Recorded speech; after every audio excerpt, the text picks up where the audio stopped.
Is recording. Good morning. Thank you so much for such a wonderful introduction to me. And it's a pleasure to be at your university, Thank you although so much. virtually. So we're just moving around today and nowadays virtually from university to university. And And probably so I suppose this has helped us to connect also, ma'am, because this has made it so easy to connect with people across the country just because we had to do it virtually. So this is an advantage for all of us as educationists to get the opportunity of having each other at our campuses, though virtually. absolutely, absolutely. And this gives me so much of excitement and happiness to be able to connect across. Otherwise, where were we going to be able to do many of the things that we are able to do now? Yes. So I was there, and I'm so happy that I joined in a little bit earlier. And Professor Bhatia's interaction about NEP was so wonderful. And I would like to touch upon, take that as a springboard for myself and move forward from there. And so I have been, let me share my slide first. So here comes, I am trying to share my slide and I'm sure I would be able to do it.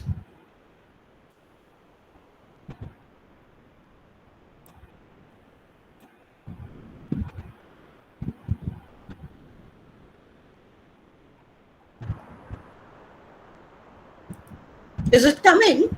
Yes, ma'am. My PPT is there. And the screen is there. You need to run your PowerPoint, then we'll be seeing that also. So Okay. just click on it. Is the PowerPoint there now? Yes, ma'am. The screen has changed totally. I think Uh, just no. is it okay? Not yet, ma'am. We couldn't see your PowerPoint yet. You cannot see my PowerPoint? No, ma'am. We are seeing Okay. your screen is visible otherwise, but Okay. not the What PowerPoint. I will do is I'll just stop sharing and reshare. Probably that will work. Yes. Just give me 1 minute.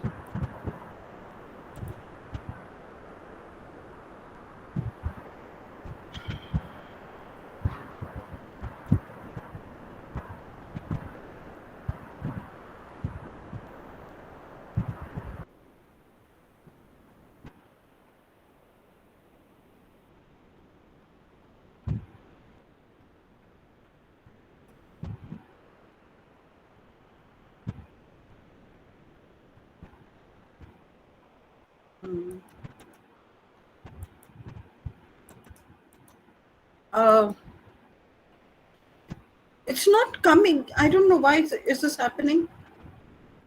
The PowerPoint is not showing.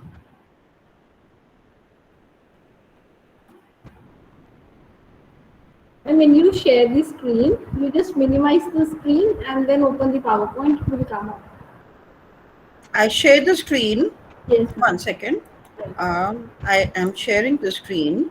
I should minimize the The uh, Google Meet interface and open the PowerPoint. Then we'll see that.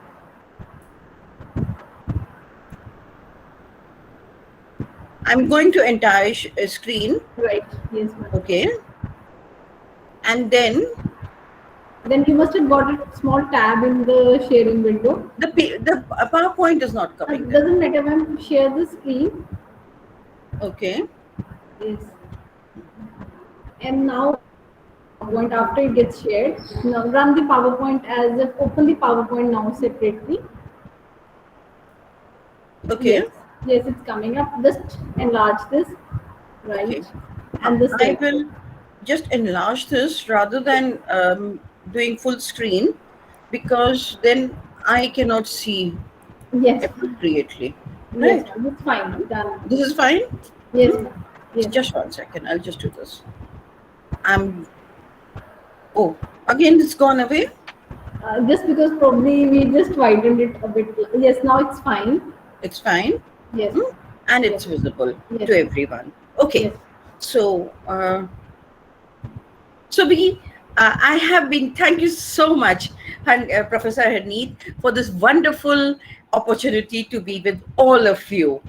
And it is so connected with NEP 2020 that has been spoken about. The earlier one was on the different aspects research. What I wish to now be able to put across is what NEP 2020 is speaking about: equity and inclusion. Coming from the field of disability studies, inclusion to me means more of disability inclusion, but that is not what NEP 2020 says. NEP 2020 is talking of all aspects of inclusions within the regular classroom. Being a pedagogue myself, my interactions would be more into the classrooms. So when we're talking about a classroom as per NEP 2020, it is talking about an inclusive classroom, an inclusive college, an inclusive university. And what is inclusive? Inclusive cannot be stand alone. It has to be mainstream inclusive. What is mainstream? Mainstream is reaching, ma'am. Okay. Mainstream inclusive means, mainstream means where everyone goes to study. It could be at the school level, it could be the college level, it could be the university level, anywhere where everyone goes. Fine, everyone's going there. And education is being provided. But is it reaching the potentiality? Is it being intercommunicated in the way that each one of them is able to benefit from it? So if you have persons who are on the diversity or the minority levels within society, if just making them be a part of the school system, the college system, or the university system, just because they happen to be in the classroom, just because they happen to be on the campus, does not mean that they are being included. Inclusion is when they learn as well as the others do. Now that is a big challenge for us, the teachers, the professors. How do I reach out to each one of them? And that is what NEP 2020 wants us to do. But it is exciting and interesting, and many of us are already doing that. Connect this with this particular aspect of what NEP 2020 wants us to do. We, the pedagogues, we, the teaching and the non-teaching and other stakeholders in the education system, have been asked by NEP 2020 to churn out good human beings. And what do they mean by good human beings? They mean that human beings who are compassionate, empathy, they're empathetical, they have courage, they have resilience, they have scientific temper, they have creative imagination, they have ethical values, rational thinking. I would wonder, what has good human beings got to do with my classroom teaching? This is exactly what NEP 2020 says.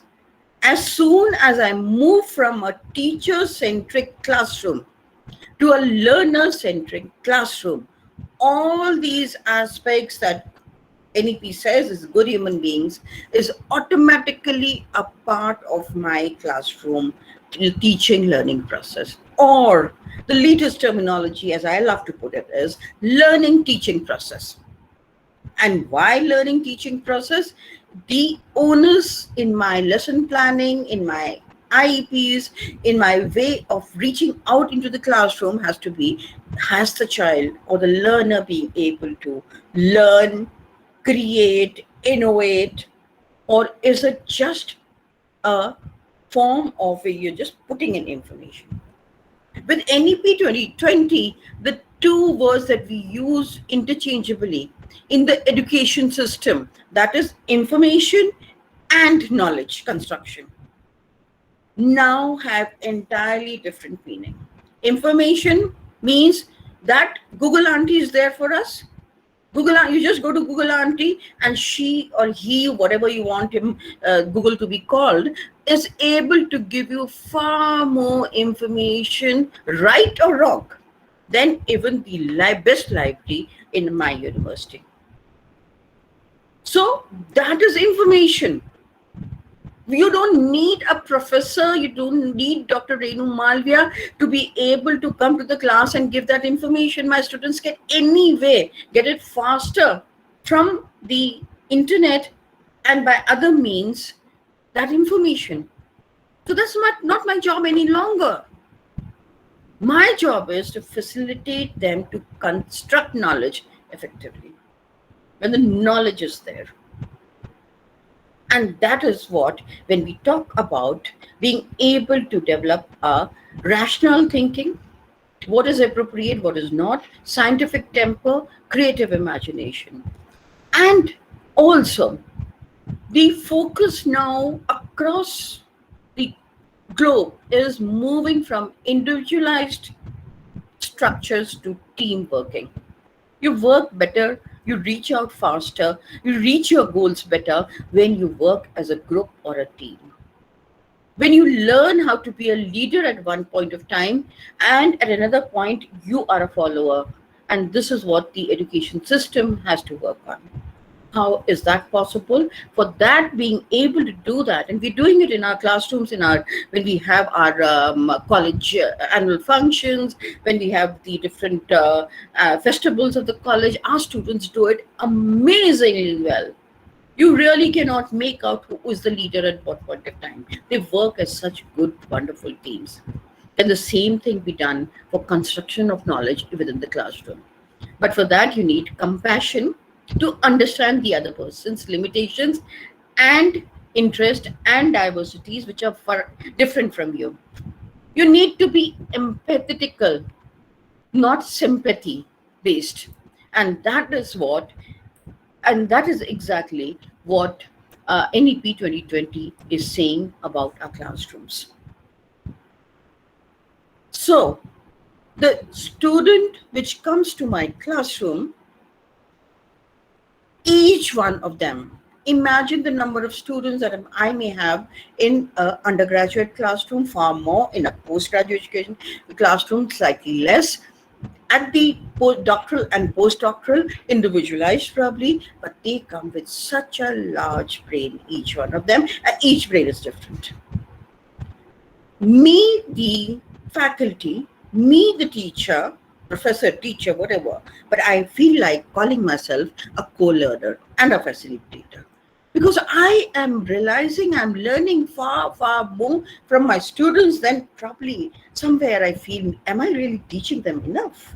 But they seem to say, yes, ma'am, it's lovely to be in your classes. So I think they are learning from me. And that's what NEP 2020 wants to do. Get the students engaged to that level. Not discipline them, but engagement with the right equity, with the right ethos, with the right ethics. As spoken earlier, research and teaching and everything, or being a human being good, you need to have very appropriate ethics. NEP 2020 has been focusing on that. And so I would have to take out that information from each one of them and then help them to click-clock on their brain and give them ideas, show them the path, and handhold them to reach the end. So if I'm teaching multiple intelligence in my classroom, I am a psychologist, I'm an educational psychologist, I'm a family therapist. So I'll be able to talk about those things that I teach in my classroom. Or if I'm teaching the different developmental stages of an individual from birth till the end of life on earth, so old age, senior old age, and so on and all to that, and how you communicate with how you interact with self and society and all. That's many of our theories focus upon that. My job is not to just come to the classroom and give those theories any longer. It is for me to be able to facilitate my students to do that. And how can they do it? Not individually, as groups, as collaborative learning, as team learning, as student-centric learning, as observations in their environment. Everyone comes from a different environment. So, but the developmental stages of a human being largely are same, but they are also influenced by the environment. So everyone coming from different environments, each student of mine coming into my classroom, and then how they construct information together, which ultimately coincides with the theory of Vygotsky's theory or Piaget's theory or whatever else, social constructivism theories, and how my students are able to critically analyze and come up with, no, this doesn't seem to fit in here. They will be the scientist who would build on Vygotsky's theory or on Bandera's theory or on Piaget's theory or anyone else's theories. So I am cultivating the researcher in them, the critical thinker in them. Imagine. It scares me how much more I would need to know to be able to handhold. I should have very good grasp over all these theories before I'm able to get my students to work in a group. So here is what exactly is the challenge for the teachers of tomorrow, according to NEP 2020.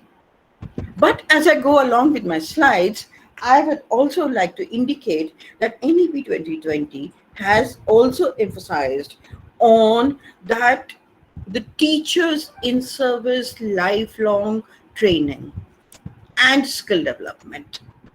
Earlier, it was just a refresher course, an orientation course, and that was enough. At the school level, in-service program had become more stringent. At the university level, it was open. If you want to do it, you do it.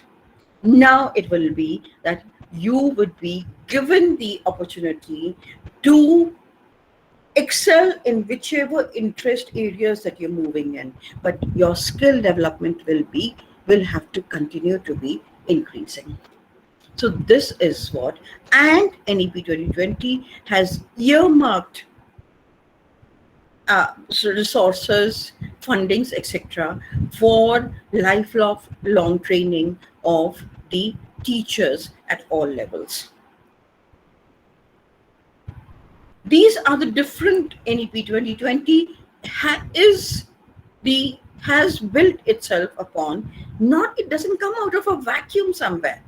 It is the different acts and policies and surveys which have been done in India or from globally, and together the entire aspects of churning out is what NEP and the observations and the surveys and researches done at national and international levels, and some of them which NEP 2020 says very effectively. And I love that.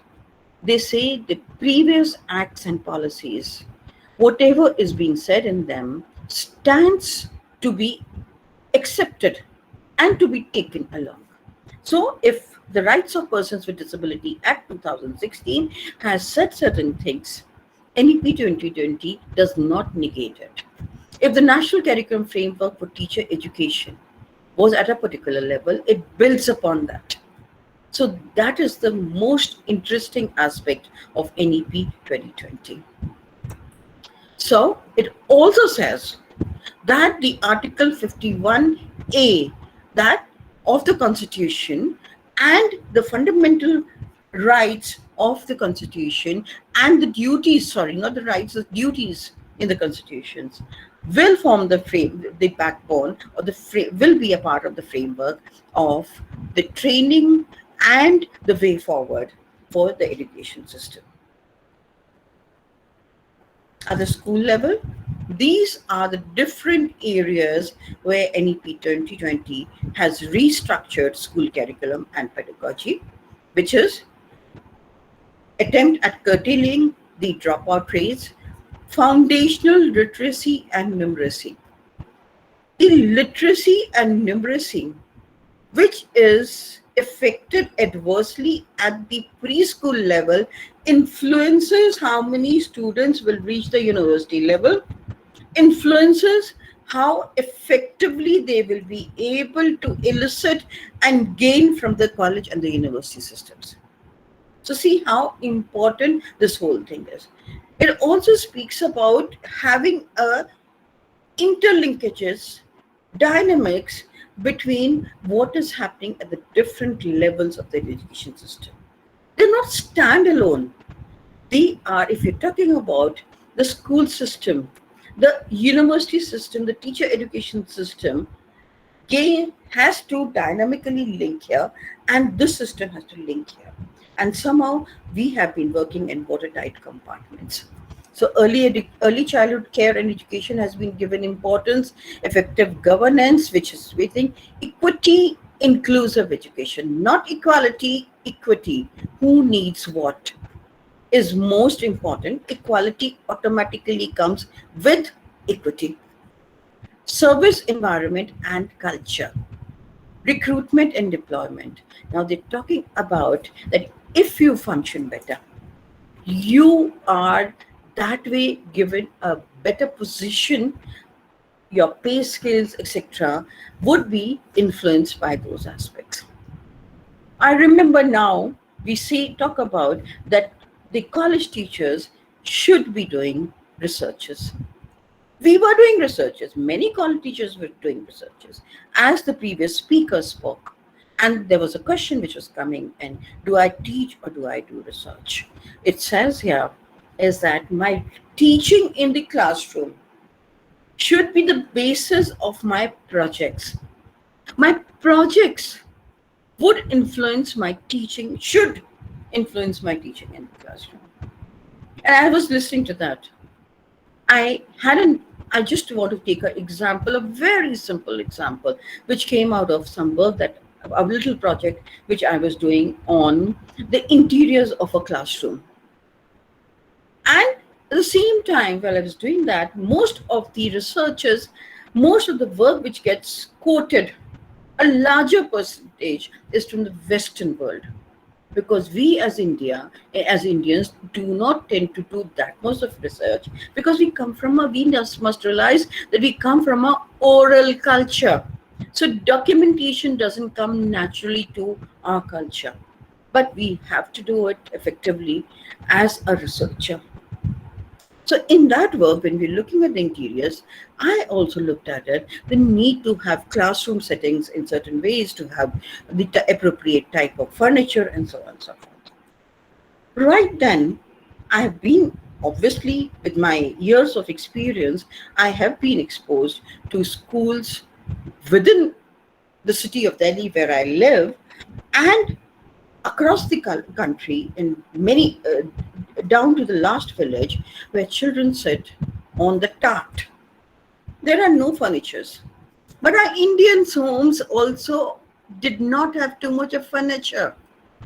It's an Indian culture.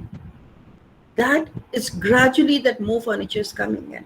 And my work, I was unfortunately using research which I had taken up from libraries, etc., which was Western, and I was only focusing on furniture. Last minute, because of something, I realized this was a major mistake that I was doing. And that is what I documented in my research work. And that is what comes into the classroom also. It's okay. The main focus is not what type of furniture, but the main focus is the child being engaged? Is the college student engaged? So just an example, because that's the type of work that I come from.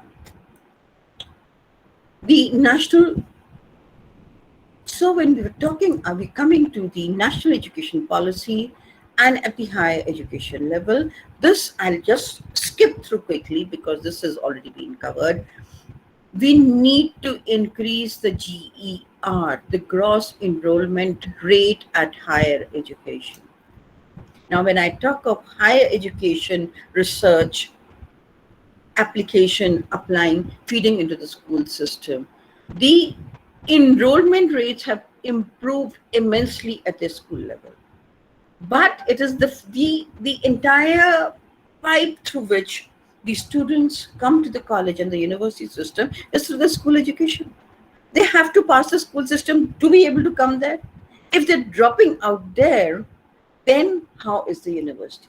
I can sit in the university in my ivory tower and say, oh, it's not my fault if the children are not able to complete class 12th. The school system needs to take care of that. No, it is very much my fault. The college, the university system, the higher education system. What have I done about that research which needs to feed in back into the education system at the school, at the beginning of the education levels? That will help in bringing up the GER. We are barely at 23% to 28% of GER. And NEP 2020 says you have to go to 50%. 50% in another 9 years now, 2030, we should be there. So A is this whole cycle. B is being able to have hybrid teaching. COVID has forced us to experiment on this, and COVID has given us the skills to do it. How many of you my age in the group here? And how many of you, please put your hand, thumbs up in the chat box if what I'm saying has applied to you also. And what am I saying is, about 1.5 years back, I did not know what those 9 dots were and those 3 dots were. Today, I know what is in the 9 dots, and you can ask me, I know I can work on so many different platforms. I wouldn't have been able to do this if COVID 2020 or COVID-19 or COVID-21 wasn't there. So we're talking about all these 9 dots and the 1 and the 3 dots on my computer were present even there. I hadn't seen those then, right? So here comes in the importance of being able to think about having hybrid teaching, flipped classrooms in my class. I'll just move on to, we are talking about inclusion. I hope my slide is sharing. Yes, ma'am, it is sharing. Huh? Okay. Yes. So I did not get any thumbs up from anyone, or a yes or a no. Am I right? The amount of understanding of technology that I have developed, when I say I, it's you and me, and those even in my generation have developed in the last 1.5 years, is more than we did in, I think, a decade. How many of you agree with that? Put a yes into the chat box or a thumbs up. Nobody has. Yes. So yes, Anumit says, right. Suman says, yes. Now this is what NEP 2020 was talking about. You know, we had MOOC in 2012. Now, because of UGC's mandate, all of us are rushing to develop e-modules. So somewhere when we are forced, we do a better job of it.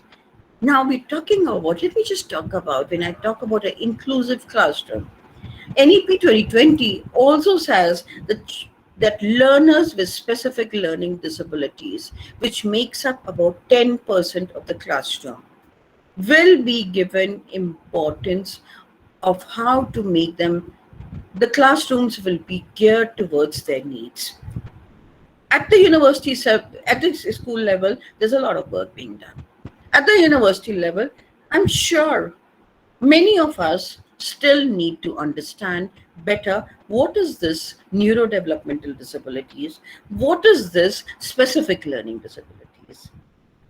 So I keep going and watching Tare Zameen Par, the movie, again and again. The first movie, when we are doing school life experiences with our teachers, this what they do is go and ask them to watch the movie Tare Zameen Par. Ask them to watch the movie The Three Idiots. Ask them to watch the movie My Name is Khan. And when I'm talking about dyslexia, when I'm talking about specific learning disabilities, who look just like us, who are average and above average in intelligence. We wouldn't have had Thomson Edison, we wouldn't have had Einstein if somebody had not given them that handhold. Luckily, at that time, you didn't have to have a university degree and you could still be called a scientist. Now it's different. Of course, there is a change wherein. So what am I doing here? It's if my student at the PG level doesn't make the file in a very systematically neat way, I give them less marks. What am I actually testing or assessing the learner for? The chemistry experiment or their ability to write appropriately?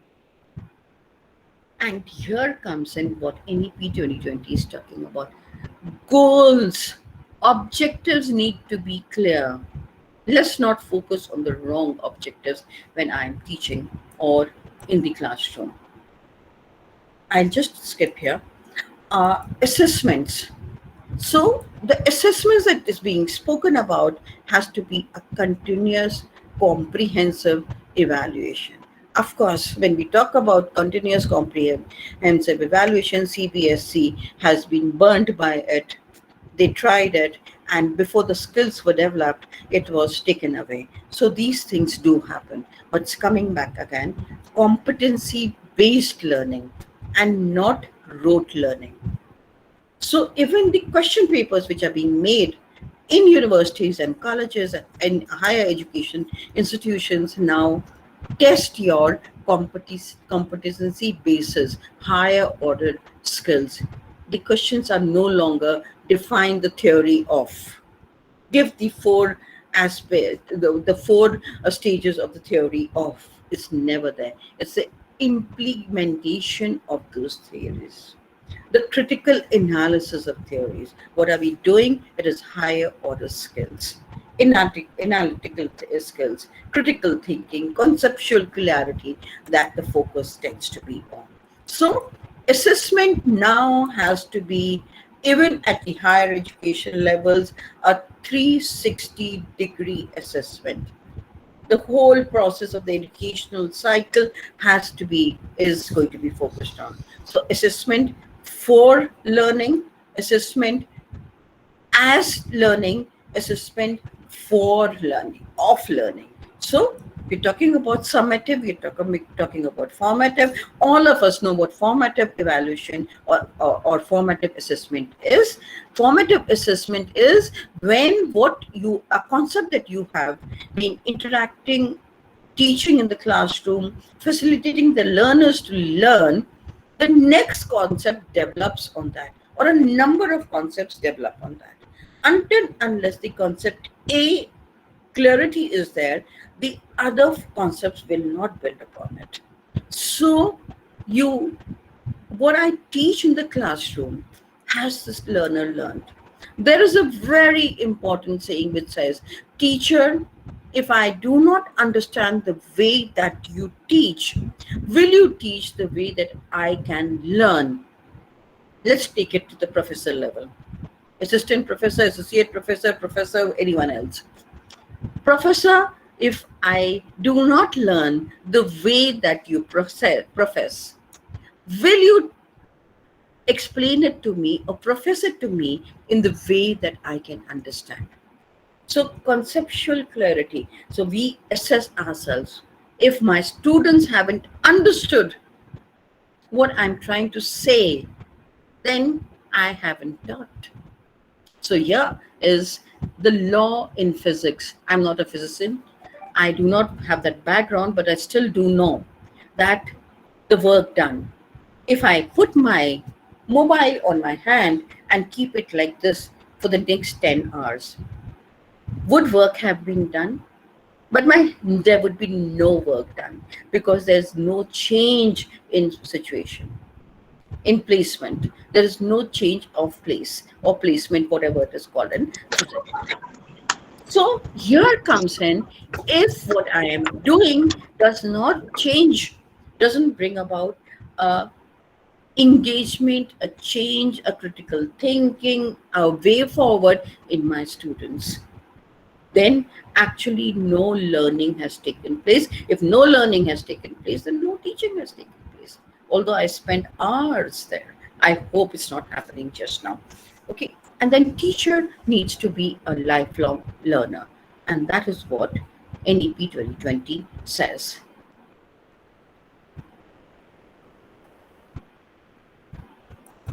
So this is what my classroom would look like.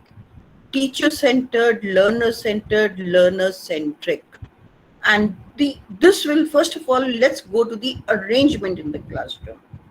In most of our universities, we still have this arrangement. A big lecture hall with me sitting there, me the demigod, with a mic in front and everyone sitting here. Now there is no, this is what I need my classroom to change to, where I still remain the center, but the students get more spaces, and each student comes with a different way of looking and approaching what I'm trying to do in the classroom, and I should be able to understand. So I am the teacher here who has these ideas, and which have to be, the clicks and clocks have to be put into different students of higher learning in the way they best would want their lives to go forward with it. I do not decide who will be the doctor, who will be the engineer, who will be a combination of doctor and engineer. I show the pathway through the ideas that I am able to take into the classroom. So in my classroom, this is the type of learning teaching process, the student learner processes that NEP 2020 is asking me to do. Self-assessment, peer assessment, project-based, learner-centered, inquiry-based, quizzes, role play, group play, portfolios, technology and technology and technology, and collaborative learning and teamwork, and assessment of the teachers. Many of us who are from the teacher education department are very aware that at the end of the year, many institutions of teacher education would ask their passing out students to assess each and every teacher and the curriculum that was taught. It used to be a regular part, but it was not a regular part of the entire higher education institutions. So this is again something which is very important. It is a 360 assessment where I'm not graded for not, if my students give me a low score, it doesn't mean that I am going to get low grades. But what it means is it gives me an opportunity to understand how I need to change my teaching learning process. So here I have some diagrams which are from the pictures from the school system, but can my college class also have something like this? And developing portfolios and developing a whole project. So when we have summer internships and we have students projects, the students projects also should be leading to my research projects, or vice versa. So a classroom which I visualize, or which rather not me visualizing, but which is being visualized by NEP 2020, is a learner-centric blended classroom, flipped classroom.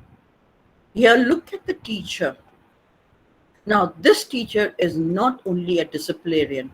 This teacher's knowledge has to be far more, because the amount of knowledge that each collaborative group is churning out here is far more than what one individual can have. And this is the future of classrooms in higher education. If you go to many of the Western, well-known universities, some of us have been fortunate to be visiting them. This is how they'll do it. So each one is an expert. Me, the faculty or the professor, is just a co-learner. We tried zero lecture. I tried it. I couldn't do it in a large group because I needed those skills to understand. It was in a small group. Throughout the year, I did not lecture. I did not. The students did all the spade work. Believe me, and those of us who have tried the zero lecture method know, it was the most taxing, tiring, exciting also year. I really had to work very hard because each individual would send their assignments, their ideas, their conceptualization, and many of them were eurekas to me. They were entirely new. With 3 decades of teaching and learning, I had not thought of it in that way at all. So through the night I was sitting. That's when I realized, why people keep start reading or keep awake and working late into the night. And that was so, it was so very more tiring, more time consuming than one would think. Zero lecture, I don't take a lecture, the students take a lecture. No, it is not that way. So we're talking about the idea of children with special needs in inclusive setups. There's also something called, which I'll come to later, Think College. In this group here, we can have at the college level students who will only get a credit in a subject, in a practical subject, in any other subject. So you have the people who are really dynamic, very high level intelligence and creativity. We also have students who are not so high on intelligence. They wouldn't even be able to enter the walls of the so-called permeable walls of a higher education institution. Now they will be able to do it. Is they go in, they learn what they can. So if you are in a engineering class and you're doing a practical on learning how to make a graphic design of a particular architectural design or something there, so this child with intelligence level may be limited is also a part of that. They may not get a degree at the end of it, but a college, a university, an institute of higher education is not only what you do in the classroom. It is also what you learn in the canteen. It is also what you learn outside when you go and visit the different hangouts outside the institution. It's also what you do on the sports day. It's also what you do on the annual day. It's also the exhibition that you have. So that learning is what Think College is. So everyone gets to learn many things beyond the academics in the classroom. And this is what leads to inclusive citizenship later on at the national level and the global level. Coming to flipped classrooms is other aspect. So this is what my classrooms are going to look at the higher education levels in the future. And NEP will see to it. I just want to bring this here. This is quite chaotic for us, so accustomed to this type of arrangement, where I provide the structure. Now there will be structures which will be provided by the students. Can somebody please put it in the, count the number of tables and chairs here and put it in the chat box, please. How many pairs of tables and chairs are there?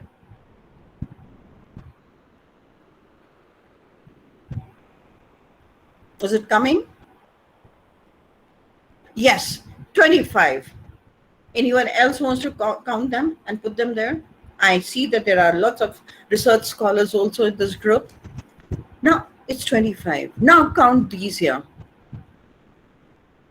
In the second one, what I've labeled as horseshoe or U shape.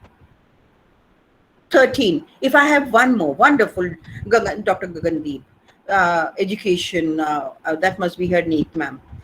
So now if in the horseshoe, I put another row of pair of tables and chairs, what would the number be? 25, 22, almost the same as this.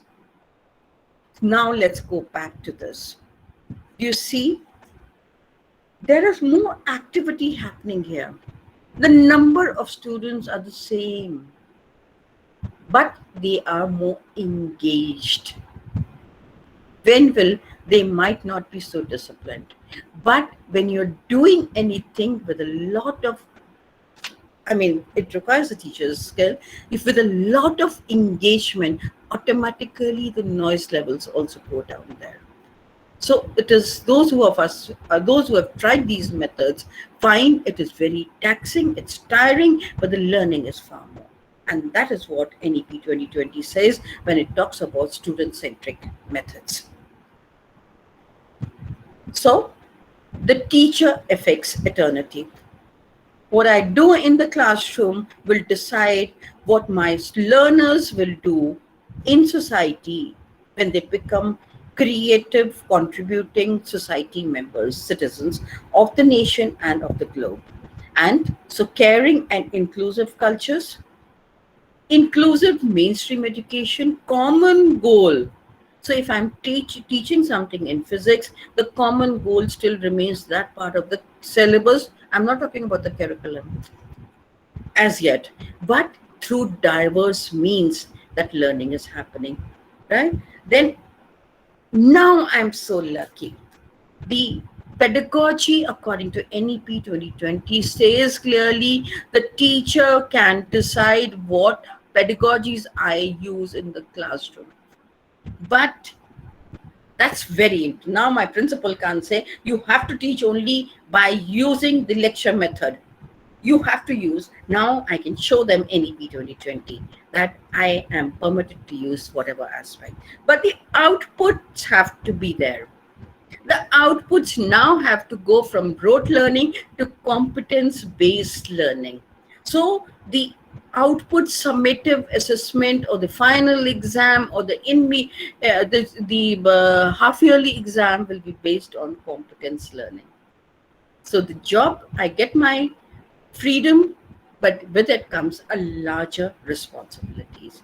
Flipped classrooms and hybrid classroom. We have already seen so much of hybrid classrooms during the last 2 years of online teaching. I think hybrid, it was completely online. So here we are now, and we know how to connect this. UGC has already given a directive that it's going to have classrooms which are going to be 60 and 40. So online 60 and 40 offline, or is it vice versa? And flipped classrooms is what is the toughest I find. But once you start engaging, less is going to be interesting. So what we started off by teaching in the classroom, and then assignment was given.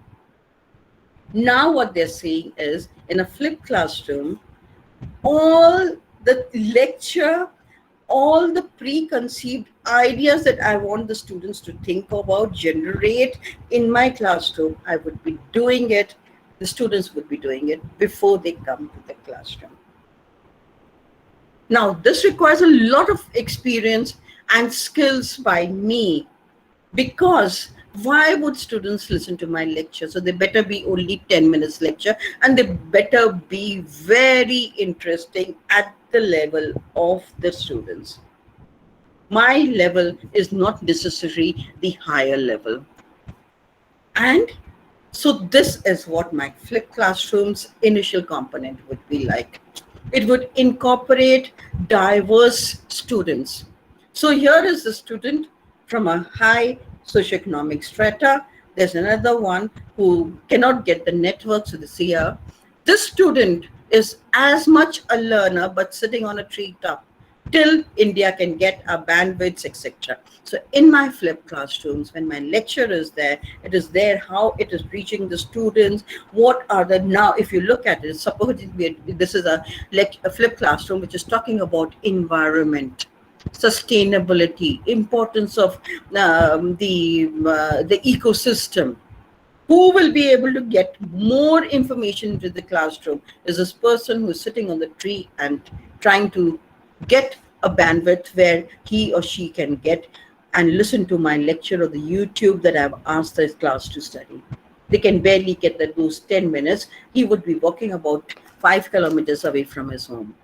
But if you look at the resource, the time, the travel time, maybe this particular person is quite happy doing that rather than traveling 200 kilometers to listen to me at one of the prestigious universities where he is enrolled, because he is highly intelligent.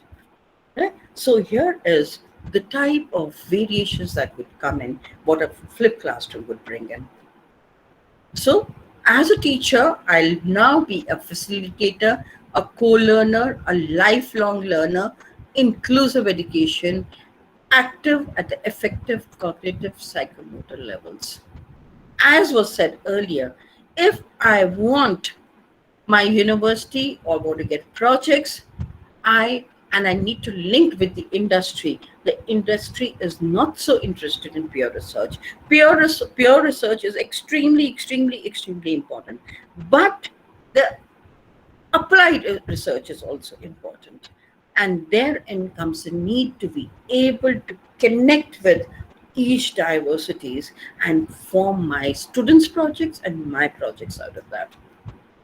This student will be active, critical, self-directed. Self-directed learner would mean more skill development for me, because the self-directed learner would come and say, no, this is what I want, not what you will not ask me, ma'am, what are you going to give me? They'll say, this is, please give me this. What you're trying to give me, I know I can get it, right? So collaborative team worker, social responsibility worker, they would be interested in the application of what you are trying to teach them, because they would already be innovating and so on and so forth. During the COVID time, where I come from, we learn about how to communicate, how to enter different types of communities, socioeconomic slum areas or village areas or the areas, tribal areas, etc. It's a part of the theories that we talk about. During the COVID time, many of my students have been able to do this very effectively, where they have been part of different innovative projects of getting delegation, of getting information, or developing groups, which is for, say, free resources, or helping out and becoming parts of groups where they have collected data and disseminated the information and the resources to different parts of the city. And that has been because their social responsibility came from there. So, how much time left, ma'am? Harneet, ma'am? I need Yes, to ma'am. stop now? Me, ma'am, we can you can complete your talk. That's no problem with us. Okay, but it's 1 hour now. I was supposed to stop at Like, 1:30 or 1 o'clock. ma'am, because we started a bit late, we can take more time also. Okay, Probably this is our last session. We just wind up our day after the session, so that's no problem with it. okay. So, uh, this is what me, the teacher, will be. But NEP 2020 says that resources will come. But it is also asking me to generate the resources. I know the question that will come in the chat box, which will say that all teachers are not so engaged. It's again, it depends on if I find the advantages of getting so engaged. Automatically, the engagement will be there. And those who do not find this interesting enough will drop out of the profession. Do you see the reach out? When we started this lecture, the first thing that Harneet ma'am and I spoke about was that we were so excited. It was so visible in our voices. I would never have been able to, I might have been able to, I'm not saying that, but the chance of being able to give a lecture offline or interactions of this type would not have been possible. So I am finding this a very exciting opportunity to learn more technology. I'm finding it so exciting because my research, Google,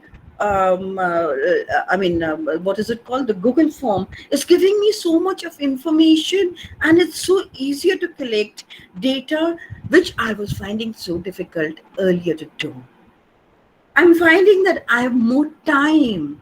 I'm finding that I'm able to multitask and interact with global experts across the field. Think colleges, that's what you've spoken about earlier. So even these learners, and let me just enlarge this, even these learners here are a part of the higher education system. They may not, everyone in the higher education system does not get the gold medal, but there are lots of people there who are there, but they are happy to be a part of it because they are part of the larger society. In my classes at the higher education system, I realize that I do not have enough people who are hearing impaired or deaf, whereas about 5%, according to UGC, has given mandate to every university for persons with diversities or disabilities. Majority of the universities are unable to find that. For this particular, I was trying to collect data to be sure of what exactly is the number of students with diversities in who have enrolled in different universities. Whereas UGC has said 5%, right? And I found that in majority of the universities, we have not been able to reach the cap of 5%, barely point some percent.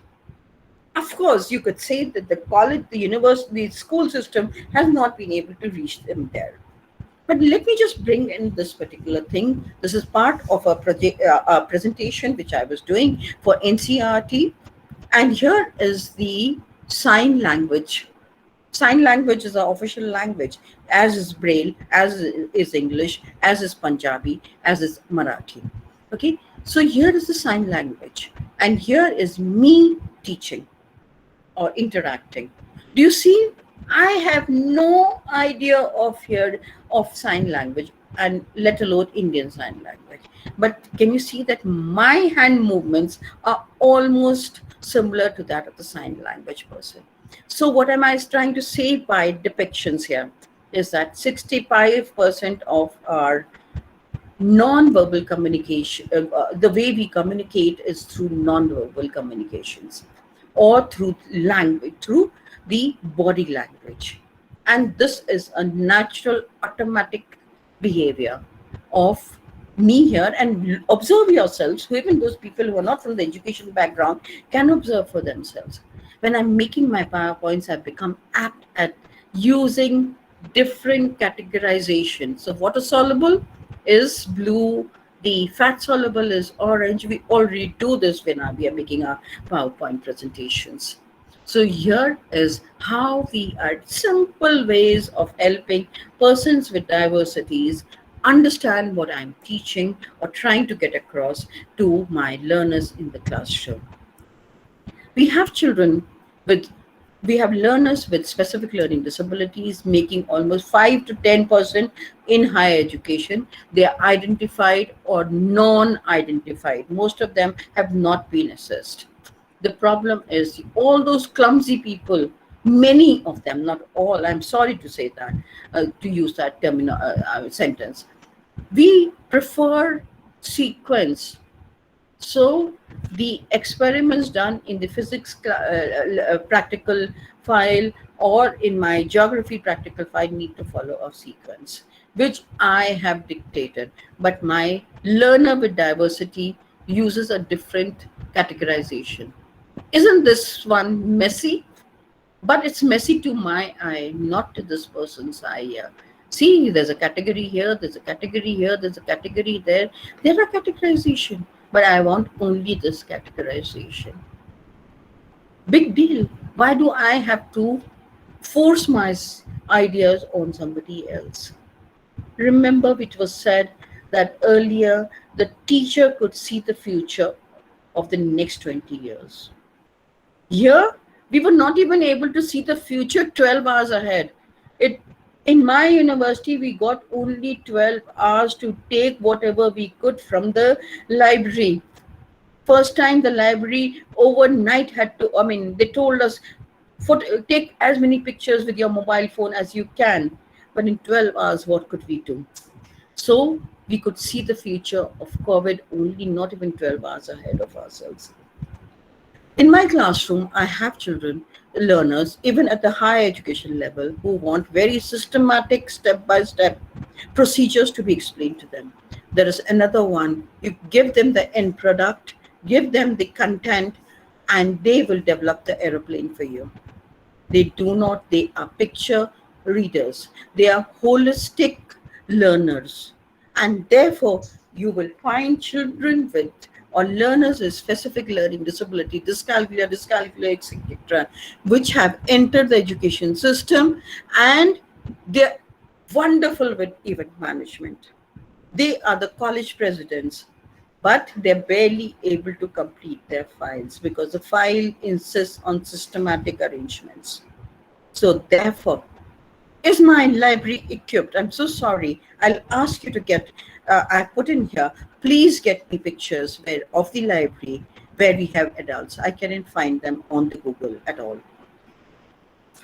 In our university, the Equal Opportunity Cell has asked the University Equal Opportunity Cell has asked the Equal Opportunity Cell of each and every college to develop audio material as per the subjects taught in that college.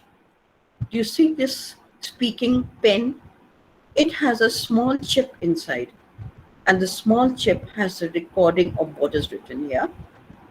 Interestingly enough, it may have the chip in English because the paper here is in English. It can also accommodate another chip which has the same paper translated into another language. So you have a speaker, you have a learner who understands Punjabi better than English. So the person only clicks onto the Punjabi component, listens to what is being written here, and then also is able to clip onto the English part and listen to the same paper in English. What are we focusing upon? Competency based or rote learning? Learning or being able to worm it out in the examination system? Does my college have these exposures? Here is a braille keyboard which is attached to a larger keyboard. Does my library or my computer center have this? And they're very simple. First is the awareness, exposure that there is a thing like this. If we have this, and they were not very expensive, and colleges and universities can easily have this. Does a person who is visually impaired keeps looking and almost touching the paper or keeps rushing to the blackboard to see what that? Because I, the teacher, or my education system of higher learning does not have something like this. Now, exposures, even like put into, not you, I mean, they should be used. If they're there, then automatically the system will permit this in the classroom. I would love to have a library like this, where every book is at the hand length area. I wonder why such simple things are not present in my university. And so Dr. RENU MALAVIYA, with her problems with the knees, which is increasing, finds it very difficult to reach the classroom on the 3rd floor. On the 3rd floor. I'm always late for the class on the 3rd floor. Had these little things been there, the person with physical disabilities would have been more effective. This is the corridor of Bala, building as a learning aid. At the school level, these are the corridors of the Ivory Tower Higher Education Institution. No learning exposures in the building. And so that is what I would like to focus on, is that active learning and inclusive learning, but targeted learning is what NEP 2020 is highlighting. The advances that it's been talking about, specific learning disabilities, short post-B.Ed programs, and outstanding work to be recognized, vertical mobility of teachers based on merit, sharing of teachers across schools and universities, and teachers' involvement not only at teaching but at the governance and as members of the different committees. And so with that, and welcome to the world of new 21st century teachers supported by NEP 2020. This is what my world is going to be from now onwards. Thank you, one and all. Thank you so much, ma'am. At this point, I would just like to share with you something, because I was taking up inclusive education for my B.Ed students, their course on inclusive education. And just because of COVID, I suppose, because we were taking online classes, I could assess a number of videos for the same, so that I could give them that kind of an opportunity. I also came across these things that many times changes were very simple, like screen readers, using screen readers, and even this digital pens using. It was such an easy thing to have for any education institutions to have. But if we have such kind of equipments in our libraries, then definitely we would promote inclusion. This would help us to have more people from disabilities coming up into our higher education. So I also felt the same, that this is what we need to do if we want everyone to come up. Thank you. Exactly. I'm so happy. I Yes. mean, it's such simple ways that we can do it. Yes. Yes. It was very simple because I just even the Google. I mean, there was an app on Google which just read each and everything which was written. Like I shared their PDF file.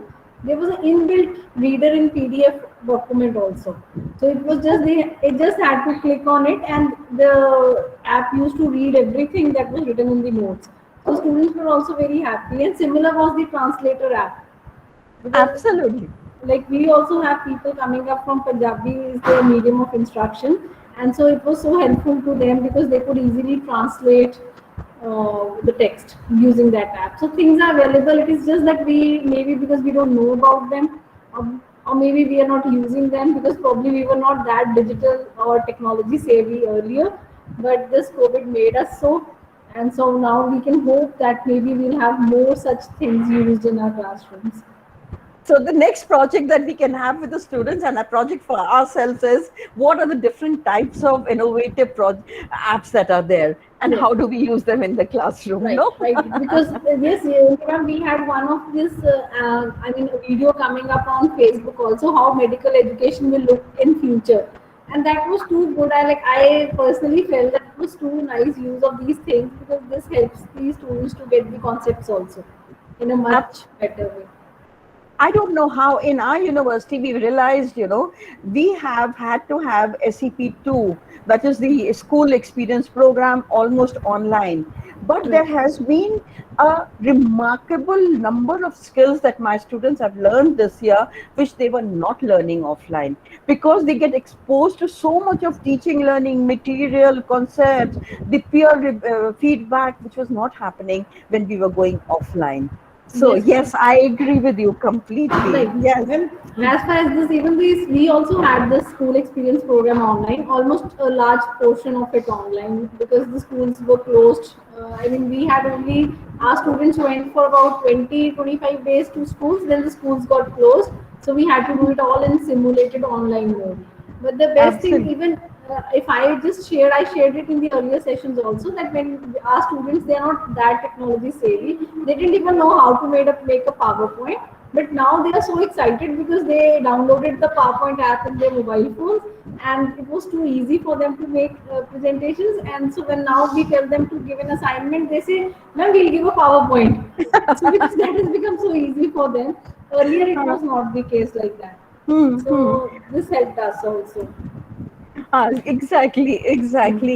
And I also found another interesting thing was that some of my students did not have the resources. So they Yes, barely had a smartphone, while other students had a lot more material with them. So, how they teamed up together. I was so interesting. So, and ultimately because they felt comfortable, they were able to say, "ma'am मेरे पास नहीं है, पर उसके पास है, हम दोनों एक साथ मिलके काम करेंगे." yes, And they yes, would say that I will do, then we had to tell them, okay, so what will you do and what will you do and what will you do. So they were able to just work it out very effectively and tell us that yes, Kriti will do this because she has a smartphone, and I will do this and I will do this. And so here was this whole team working with some with, and they were able to tell you, they were yes. quite happy to inform you, मेरे पास नहीं है resources.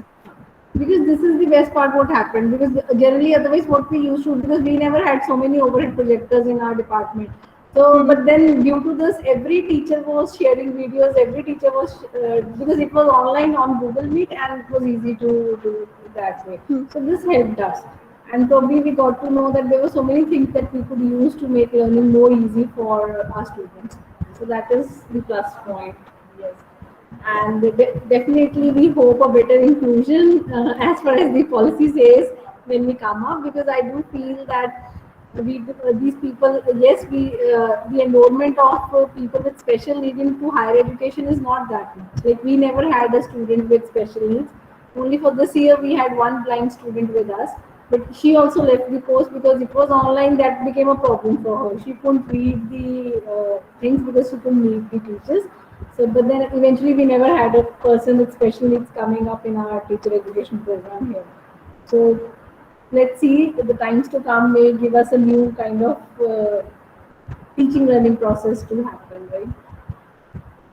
But that will be skills for us. I remember Yes. the first student with hearing impairment who came to our classroom, and we tried everything that we knew about, but she left ultimately. But now we, as teachers, have developed the skill, and we think the next student who came in with hearing impairment was quite happy with us, Yes. quite happy, not very happy. So I think this is how it works. Yes, ma'am. Yeah. We had one like at Punjab University, Chandigarh. They started a buddy group, kind of a concept for people with special need, where one normal child or a child who could help them was attached to the student. So just to ensure that at least the person completes the studies.